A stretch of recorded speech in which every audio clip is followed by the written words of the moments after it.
La spiritualité, c'est comme la bouffe. T'aimes faire ta propre cuisine? Eh ben moi aussi. Parlons-en. La spiritualité, c'est comme la nourriture. Ça nous nourrit, ça nous rend fort, mais ce qui va nous intéresser aujourd'hui, c'est ce qu'on met dans notre assiette, qu'elle soit spirituelle ou non. Il existe des plats traditionnels. Par exemple, ça, c'est une assiette de cornettes. C'est typique de la région du monde où je vis. Et j'ai un livre de recettes qui me dit exactement comment je peux préparer cette assiette au gramme près. Mais bon, moi j'aime bien personnaliser mon assiette pour qu'elle corresponde à mon goût. Je l'aime avec du poivre, je l'aime avec du sel. Et puis alors le truc qui me fait plaisir, c'est de rajouter des petites gouttes de tabasco dessus. Et c'est ok. Dans la spiritualité aussi, il y a ceux qui préfèrent prier à genoux, ceux qui préfèrent prier debout, ceux qui préfèrent lire la Genèse, ceux qui préfèrent lire l'Apocalypse, et c'est juste une affaire d'assaisonnement, de goût personnel. Ça dénature pas mon assiette de cornettes qui reste une assiette de cornettes, comme en spiritualité. Sauf qu'on vit dans un monde globalisé, et les idées, les marchandises circulent tout autour de la Terre. Ainsi, j'ai lu qu'il est important de manger des fibres. C'est pourquoi mon assiette de cornettes, je vais rajouter des pois chiches. Parce que j'ai lu que les pois chiches, c'est riche en fibres. Miam. Et comme il est bien connu que la vitamine C aide à être en bonne santé, je rajoute un petit peu de jus d'orange dans mon assiette. Je rajoute encore un peu d'huile de foie de morue, parce que j'ai lu dans ce vieux bouquin de ma grand-mère que l'huile de foie de morue c'est excellent pour le développement des enfants.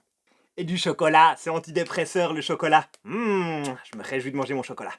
Bon, tant qu'à faire, je mets mon topping au chocolat parce que c'est trop bon le topping au chocolat. Les produits laitiers. Oh, il y en a plus beaucoup des produits laitiers. Un peu d'ail, c'est très bon pour faire baisser la tension du sang. Allez, viens dans mon assiette, petit ail. Sans oublier le piment pour donner un petit peu de corps à tout ça.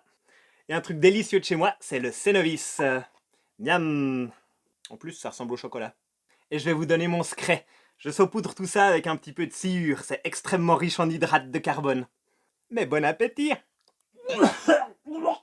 En fait, faut bien reconnaître, si je rajoute dans mon assiette tout ce qui a l'air formidable, mon assiette, elle est plus nourrissante. Elle est même plus diététique. En fait, elle fait juste du mal à mon corps. On va la virer, hein. Et avec la spiritualité, c'est pareil. La tentation, c'est de rajouter plein de choses issues de diverses traditions qui nous paraissent formidables. Mais le résultat, c'est que ça ne nourrit plus notre âme et ça nous fait plus grandir. C'est n'importe quoi ce que tu dis, il suffit de pas tout manger en même temps. Un menu différent à chaque repas. Ouais, ça sonne bien. Sauf qu'on a une seule vie, et en matière de spiritualité, c'est comme si on a une seule assiette à remplir. Certains mélanges sont mieux adaptés que d'autres. En fait, en cuisine, les plats traditionnels sont adaptés à leur contexte. Par exemple, en Suisse, il y a des montagnes froides et pénibles à grimper, donc il y a besoin d'une nourriture très calorique. Et comme en Suisse, on a du blé et des vaches, en gros, nos plats traditionnels, ils sont à base de pain, de féculents, de fromage et d'autres trucs qui sont bien lourds. Alors il se peut qu'il y ait des nouveaux aliments qui entrent dans la cuisine. Le riz arrive en Europe au XIVe siècle à peu près, et la pomme de terre au XVIe siècle. Avant ça, il n'y en avait pas. Et c'est des féculents qui s'intègrent très bien à notre cuisine traditionnelle, sans la dénaturer, puis en apportant les apports diététiques qui correspondent à nos besoins. C'est pour ça que ça s'est si bien intégré. Il y a d'autres produits exotiques qui ne se sont pas intégrés dans notre cuisine traditionnelle. Et de la même manière, en spiritualité, il y a des ingrédients qui sont venus plus tard. L'invention de l'imprimerie, par exemple, au XVIe siècle, permet de mettre la lecture au centre de la spiritualité, puisque chaque chrétien peut dorénavant lire et posséder une Bible personnelle. Avant ça, c'était de la science-fiction d'imaginer un truc comme ça. Une Bible, ça coûtait plus cher qu'une maison. Donc, la cuisine, comme la spiritualité, évolue naturellement un peu, mais elle se dénature pas. Elles continuent à remplir leur rôle nourrissant en formant une unité cohérente. Ouais, parce que vous avez déjà essayé la salade de sciure? Pas terrible, hein? Et pourtant, les biches, elles pourraient bien aimer ça parce qu'elles bouffent les arbres. Et vous nourrir exclusivement de bonbons. Ah, c'est le rêve de tous les enfants, ça. Mais je vous conseille même pas d'essayer. Et puis, manger de l'air. Très aérophagique, mais un peu léger quand même comme repas. Non, il faut bien admettre, tout ne nourrit pas. Et en cuisine comme en spiritualité, tout n'est pas nourrissant. Et même, en fait, il y a certains produits qui sont clairement à éviter. Non, ne mettez pas du pétrole dans votre vinaigrette. Pourquoi le pétrole? C'est de l'huile naturelle, non? Il y a des choses qui ressemblent à de la nourriture, mais qui ne sont pas de la nourriture. C'est juste toxique. Et en spiritualité, c'est tout pareil. Il y a des choses qui peuvent avoir l'air trop stylées, comme attraper des rêves, pendre des petits drapeaux qui vont prier à notre place, ou invoquer des démons. Et dans le meilleur des cas, ça sert juste à rien.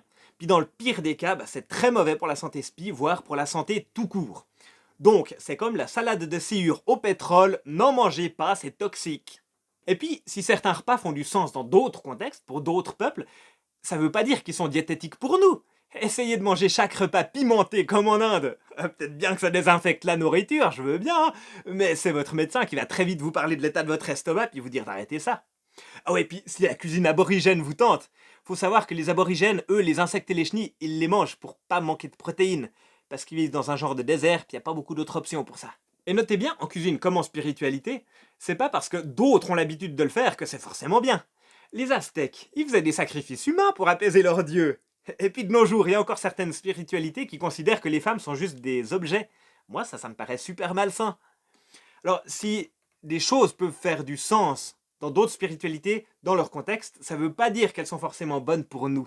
Ça ne veut pas dire non plus qu'elles sont bonnes en soi. D'ailleurs, si elles sont pas forcément tout faux, parce qu'elles ont quand même compris un ou deux trucs, ça ne veut pas dire qu'elles ont tout juste. Pour la nourriture, moi j'aime bien personnaliser mon assiette, et même j'aime bien goûter d'autres assiettes, mais je mets pas tout dans la même assiette. En spiritualité, j'ai une seule assiette, et je préfère mettre dedans un menu qui a fait ses preuves, un menu dont je suis certain qu'il va me nourrir de manière équilibrée et sans m'intoxiquer. Sans intoxiquer mon âme et sans intoxiquer mon corps. Moi, mon menu spirituel, c'est le Dieu dont parle la Bible. Et je sais que ça marche, que c'est bon et que c'est bien. Avec ça, je prends des forces, et avec ça, mon esprit il est en bonne santé. Et vous prenez quoi comme menu pour nourrir votre vie spirituelle? Mais alors, comment tu fais pour savoir quelles épices tu rajoutes dans ton assiette spirituelle? Si mon assiette spirituelle a bon goût, je rajoute pas d'épices dedans. Puis si je trouve que c'est un petit peu fade, je me laisse inspirer par ce livre de recettes-là. Et puis je vais demander conseil à un cuisinier spi. On appelle ça un pasteur. Puis surtout, en plus de ça, je prends du temps pour réfléchir et me discerner. Parce qu'il y a des trucs, quand on y pense, c'est clair. Les cornichons au Nutella, ensemble, c'est pas bon. Voilà, c'est la méditation chrétienne du lundi. Si ça vous a plu, vous pouvez partager cette vidéo, vous pouvez faire tout ça là. Puis vous pouvez aussi regarder d'autres vidéos. Et nous, on se retrouve un de ces prochains lundis pour une autre vidéo. À bientôt! Non mais j'ose pas mettre ça dans ma bouche. Pour de vrai, c'est dégueulasse.